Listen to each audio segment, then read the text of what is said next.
Hello guys, and welcome to my barrows guides. Today I will be showing you how to do some barrows. You will need any weapon, some runes, a spade, prayer pots and food. The gear I'm wearing is Mystic, Dragon Boots, a Skill Cape or Obsidian Cape will do, Helm of Nerators and a Slayer Staff. I'm only wearing this gear because, well, to be honest with you, I couldn't be bothered to buy the Zamarok gear because it cost too much. Okay, I'm going to be showing you how to get there by running.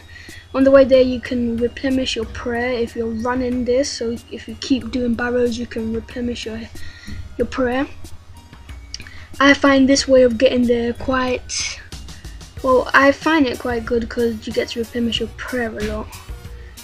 But if you have Canifis teleport, you can teleport there by Canifis, and also you can use the fairy teleport thingy-majiggy code things, which I don't know yet, but once I find out how to do that I will make a little video for that as well. This is a long route but it does help with the prayer. Okay, once you're at the gates, which I'm going to be in a minute, once I'm at the gates, what you want to do, you can stay outside the gates or go in, but either way you need to rest until you get 100% energy. Then you need to follow this route to a transport sign, which is a little arrow sign on the map. Please note that there are things in this swamp called ghouls, I think, and what will happen is they will attack you and your food will turn rotten. So as soon as you see the boat, you know, it is advisable to click on it straight away. Okay, now once you're here you need to go east, and once you're on the way east you'll see some little hills.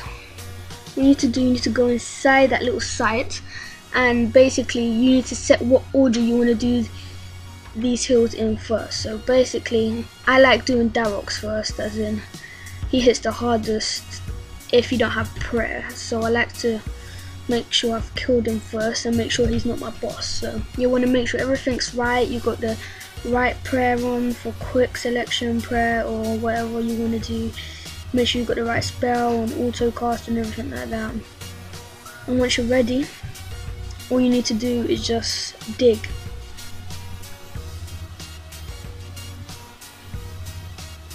Okay, once you go down there you put your quick prayer on and click on the tomb. Darox will pop up, and I'm using magic on him for first because I don't see melee being that good on him, so I use magic. It's a lot faster. So what happens is as soon as you kill him, what you want to do is you want to take your prayer off and go up as fast as you can, because when you're in these dungeons they can drain your prayer. I'm doing Varrock's next. If you do protect from melee, Varrock can hit through protect from melee, so you need to look out. I'm now doing Torag, and I'm still using magic. I've used magic for 3 of them now, and I'll keep using magic on these 3, and I'm using protect from melee on these 3. Now next is Gothinks. You don't really need to use prayer on Gothinks, really, to be honest with you. He doesn't really hit, so there's no need to put prayer on. But I'm also using magic on him at the same time. And don't pot when you're going to Gothinks because there's no point, you'll just be wasting a prayer potion. So just remember not to pot. Okay, I'm gonna do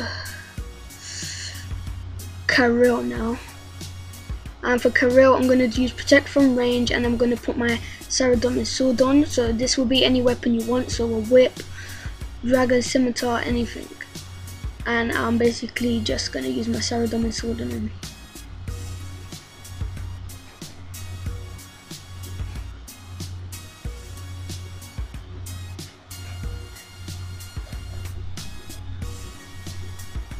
Okay, now we've got Arim, and since we have killed all of the ones so far, Arim is going to be my boss. So it's going to say I've got a secret tunnel.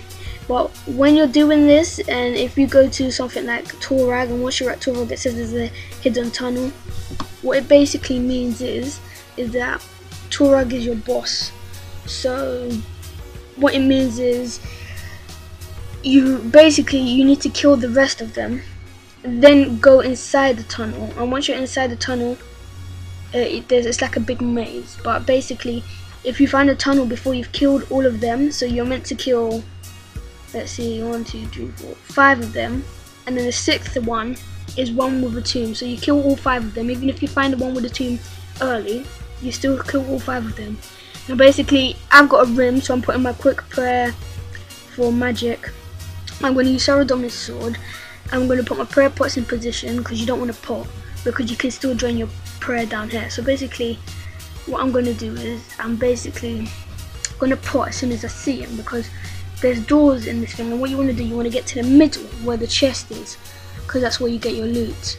But you need to open doors to get to the middle, and from it can pop up anywhere. Your boss can pop up anywhere. So mine is a rim, so when I walk through doors, it can be in any door. But not all doors can be open, only certain doors can be open. But the big factor is your boss can pop up at any time, so you need to make sure you know when you need to pot for your prayer. My boss is going to come right now as soon as I open this door, and you're going to see how fast I'm going to pot my prayer, put my quick tab on, and then I'm going to pot again, just to make sure I have enough to kill him. That way I'll have enough prayer. So basically, you just need to do things before you get to them. Really, you need to put your prayer on and everything. As soon as he lowers your, I think it's strength and defense down a lot, you want to change to magic. Okay, once you've killed him, you just need to keep going until you see your door. You keep going around until you see the right door, and there should be a puzzle on the door. So you keep going until you see a puzzle on the door, like this one. So basically, in the description there's a link telling you. There's a link, if you click on it, it will show you a website that will tell you how to unlock that door, like the code, what the right answer to the puzzle is. But if you're like me and only can remember one, all you do is they will auto attack you, these zombies. So when they auto attack you, run to the other side and run back to the door. And if it's a wrong puzzle, you just wait till the zombie comes and starts hitting you again. So you run to the other end, wait for it to come to you a bit, and then run back to the door until you get the puzzle you want. If it's not the puzzle, then you wait until he attacks you again, and you just keep doing it until you get your right puzzle, or you look on the link in the description.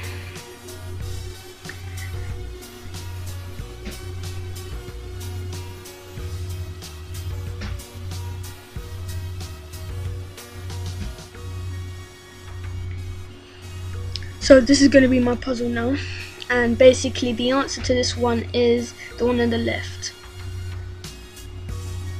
Once you've clicked it, the door will open. Note, if you get this wrong, if you get this puzzle wrong, your door will change, and this will no longer be the last door to the treasure room where the chest is. It will change, and you'll have to go looking for this door again. So don't get it wrong, because it's just a lot more annoying. So then after you've done that, basically you have your little slayer task kind of thing, where you have to kill these things in here. And basically it's like a kill count if you ever been God Wars. You kill these things in here and you get a kill count. Some people say the higher you get, the better it is in the loot. Well, some people say it doesn't really matter. For me, I normally get about 16 kills before I get my loot, so I'll probably be getting about 16 to 20 kills, and then I'll just speed it out.